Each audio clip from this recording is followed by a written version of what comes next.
నమస్తే శక్తి న్యూస్కి స్వాగతం. నా పేరు విజయ్. ఇక వివరాలు చూస్తే ఏలూరు కొత్త బస్టాండ్ ఆవరణలో మురుగునీరు ప్రవహిస్తోంది. బస్టాండ్లో డ్రైనేజ్ వ్యవస్థ అస్తవ్యస్తంగా ఉండడంతో డ్రైనేజ్ నుండి మురికి నీరు బస్టాండ్ ఆవరణ మార్గంలో ప్రవహిస్తుంది. ఈ విషయంపై అధికారులు తగు చర్యలు తీసుకోవాల్సిన అవసరం ఉంది.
ఇదిలా ఉండగా రాష్ట్ర విభజనకు వ్యతిరేకంగా ఏలూరు ఫైర్ స్టేషన్ సెంటర్లో ఏర్పాటైన వైఎస్ఆర్ కాంగ్రెస్ దీక్ష శిబిరాన్ని శనివారం పార్టీ నాయకులు పిల్లంగోల శ్రీలక్ష్మి సందర్శించారు.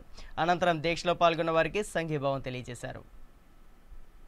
పార్టీ నాయకురాలు పిల్లంగోళ శ్రీలక్ష్మి మాట్లాడుతూ ఒక పార్టీ నిర్వహించే దీక్షా శిబిరానికి కార్యకర్తలతో పాటు సమైక్యవాదులు అనేక మంది పాల్గొనడం చూస్తుంటే ఇప్పుడే సమైక్యాంధ్రను సాధించినంత ఆనందంగా ఉందన్నారు. జగన్మోహన్ రెడ్డి నాయకత్వాన్ని ప్రజలందరూ కోరుకుంటున్నారని ఈ సందర్భంగా ఆమె పేర్కొన్నారు. అందరి భాగస్వామ్యంతో సమైక్యవాదాన్ని బలపరచాలని పిల్లంగోళ శ్రీలక్ష్మి పేర్కొన్నారు. అనంతరం సమైక్య నినాదాలతో హోరెత్తించారు.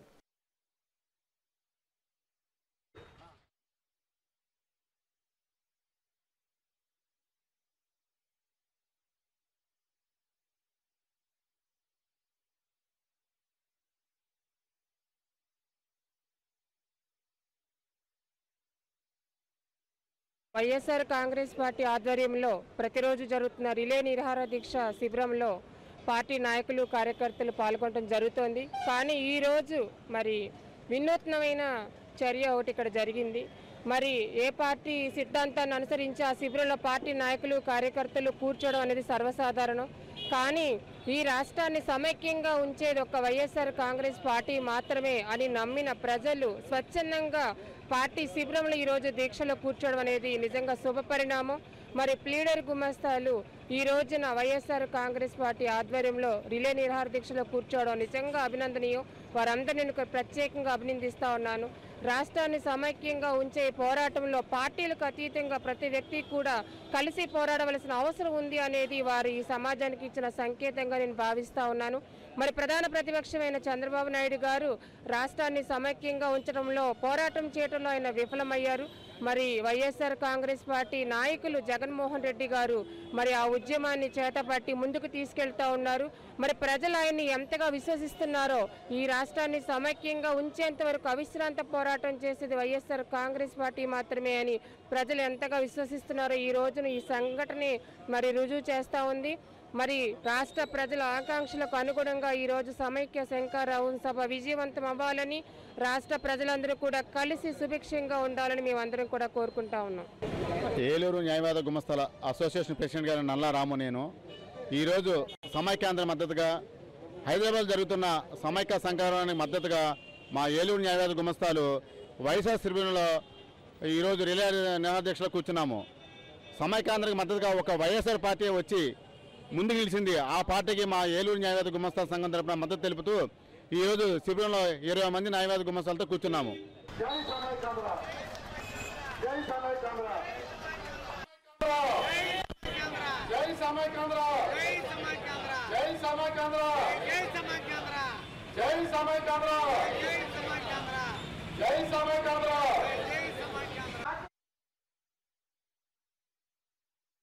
మరిన్ని అప్డేట్ చూసే ముందు బులెటిన్లో చిన్న బ్రేక్ తీసుకుందాం.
Welcome back.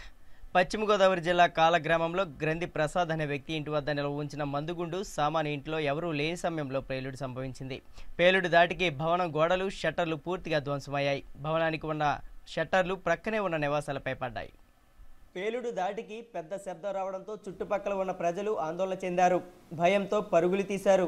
ఏం జరుగుతుందోనన్న భయంతో ప్రజలు ఆందోళన చెందారు. అనధికారికంగా నిల్వ ఉంచిన మందుగుండు సామాన్ల వల్లనే పేలుడు సంభవించిందని తెలియవచ్చింది. ఫైర్ సిబ్బంది హుటాహుటిన తరలివచ్చి సంఘటనా స్థలాన్ని పరిశీలించారు. సంఘటనా స్థలంలో మందుగుండు ముడి పదార్థం ఉన్నట్లు కనుక్కున్నారు. అయితే ఆస్తి నష్టం తప్ప ఎటువంటి ప్రాణ నష్టం వాటిలో లేదు. పేలుడు సమయంలో ఇంటిలో ఎవరూ లేకపోవడంతో త్రుటిలో ప్రాణ నష్టం తప్పింది. ఉండి నియోజకవర్గంలోని ఆకివీడు, ఉండి, కాల గ్రామాల్లో అనధికారికంగా మందుగుండు సామాన్లు అమ్మడం, తయారు చేయడం జరుగుతున్నదని, అధికారులు నిఘా వైఫల్యం వలన ఇటువంటి సంఘటనలు వాటిల్లుతున్నాయని పలువురు ఆరోపణలు చేస్తున్నారు. దీపావళి సమయంలో సైతం అధికారులు అప్రమత్తంగా జాగ్రత్తగా వ్యవహరించకపోవడం పట్ల ప్రజలు ఆగ్రహం వ్యక్తం చేస్తున్నారు.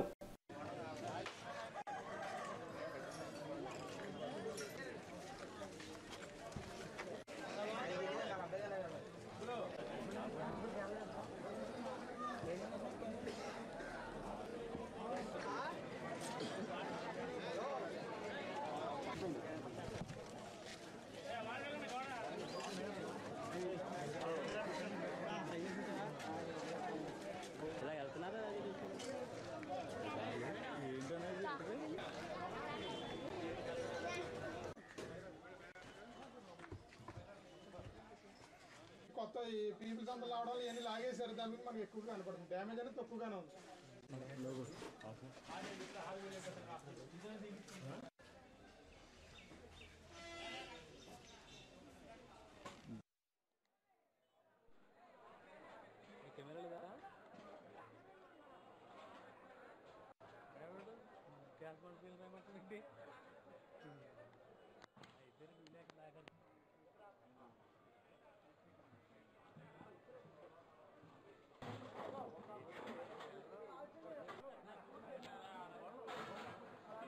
ఏంటి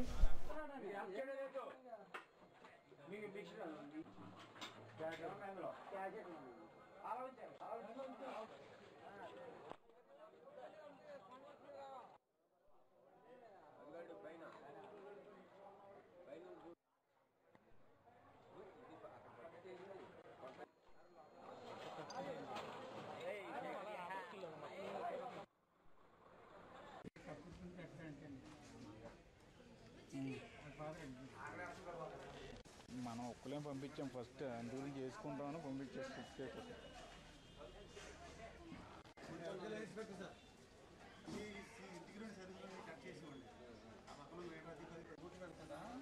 సగం మనం ఒక్కలేం పంపించాం. ఫస్ట్ అందరూ చేసుకుంటామని పంపించేస్తాం. ఇప్పుడు వీళ్ళ దగ్గర ఏ విధమైనటువంటి ఫైర్ లైసెన్స్ కానీ ఫైర్ ఎన్ఓసి కానీ లేదు. వీళ్ళు అనధికారికంగా ఇక్కడ నిల్వ చేయడం జరిగింది. దానివల్ల ఈ యొక్క ప్రమాదం జరిగింది. తాత్కాలికంగా ఇక్కడ నిల్వ చేయడం వల్ల ఈ యొక్క పేలుడు జరిగిందని మేము ప్రాథమికంగా అనుకుంటున్నాం.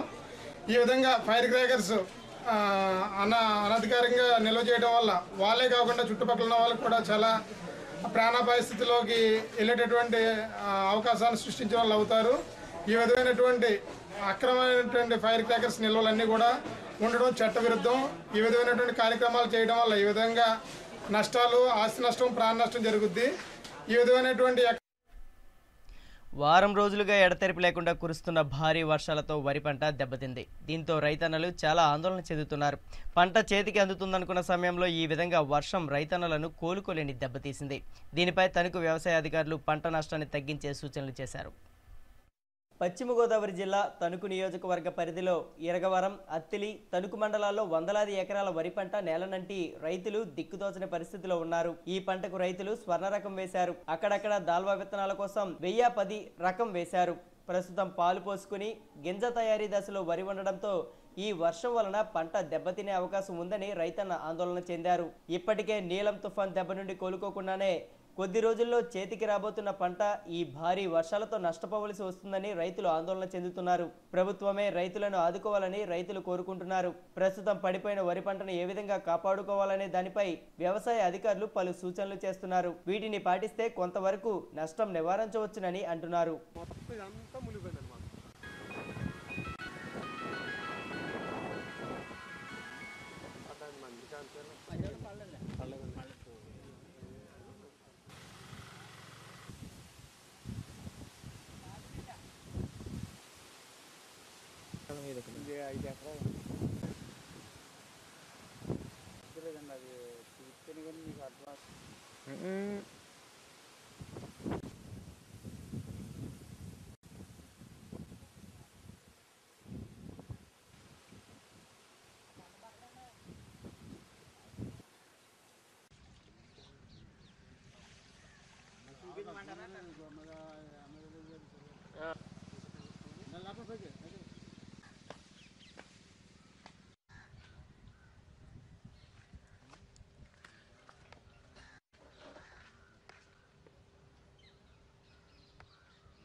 నేను తణుకు మండల వ్యవసాయ అధికారి. నా పేరు మాధురి.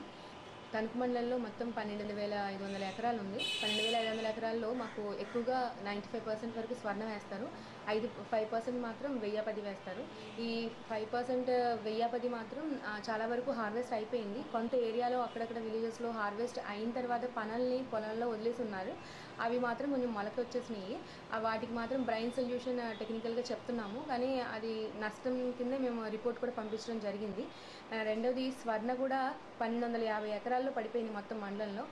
రెండింటికి కూడా మెయిన్ నాకు మండలంలో మిల్కింగ్ స్టేజ్ నుంచి గ్రెయిన్ హార్డనింగ్ స్టేజ్ అంటే గింజ గట్టిపడే దశల వరకు ఉంది నాకు. కాబట్టి రైతులందరూ కూడా ఈ బ్రైన్ సొల్యూషన్ అంటే 50 గ్రాములు 1 లీటర్ నీటిలో కలిపి ఉప్పు ద్రావణాన్ని పిచికారీ చేసుకుంటే కనుక మీరు ఈ రంగు మారడం కానీ ధాన్యంలో రంగు మారడం కానీ, రెండవది గింజ తాలు గింజలు గట్ర రాకుండా ఉంటాయి. కాబట్టి ఈ సొల్యూషన్ తప్పనిసరిగా పిచికారీ చేసుకోవాలి. అలాగే వర్షాలు తగ్గిన తర్వాత వెంటనే మీరు చేయవలసిన ముందు ఫంగిసైడ్ ఖచ్చితంగా మాగుడు ఖచ్చితంగా వస్తుంది. కాబట్టి ప్రతి రైతు కూడా నీరు అంతా కూడా బయటకు తీసేసుకున్న తర్వాత ఒకసారి వాలిడమైసిన్ కానీ హెక్సాకోనజోల్ కానీ దాంతో ఒక స్ప్రే చేసుకుంటే మాగుడు నుంచి పంటను కాపాడుకోవచ్చు.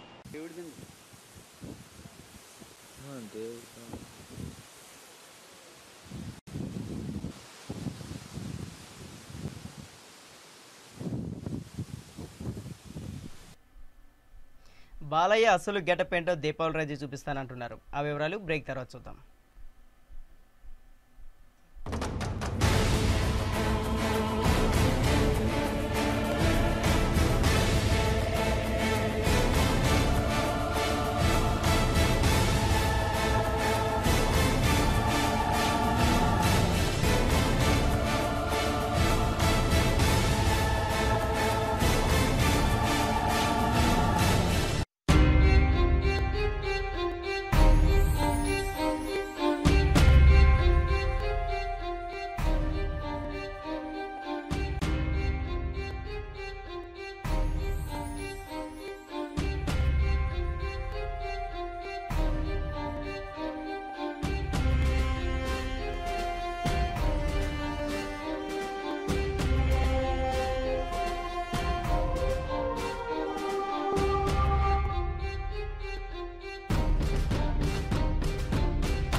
సాగులో మెళకువలు, సాంకేతిక పరిజ్ఞానంలో ప్రగతి,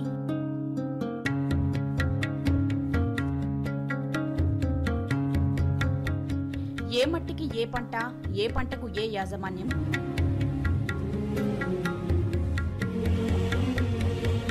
అధిక దిగుబడుకు ఏం చర్యలు తీసుకోవాలి, కోళ్లు చేపల పెంపకం,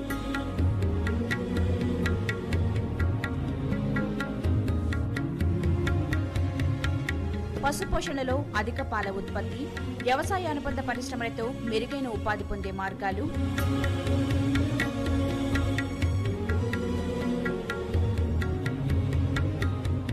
మద్దతు ధరలు, మార్కెటింగ్పై అవగాహన, శాస్త్రవేత్తల సలహాలు, రైతుల విజయగాథలు. జగతిని సస్యశ్యామలం చేసే కర్షకుడికి చేదోడు బాదోడు మీ పాడి పంటలు. ప్రతిరోజు మీ శక్తి న్యూస్లో.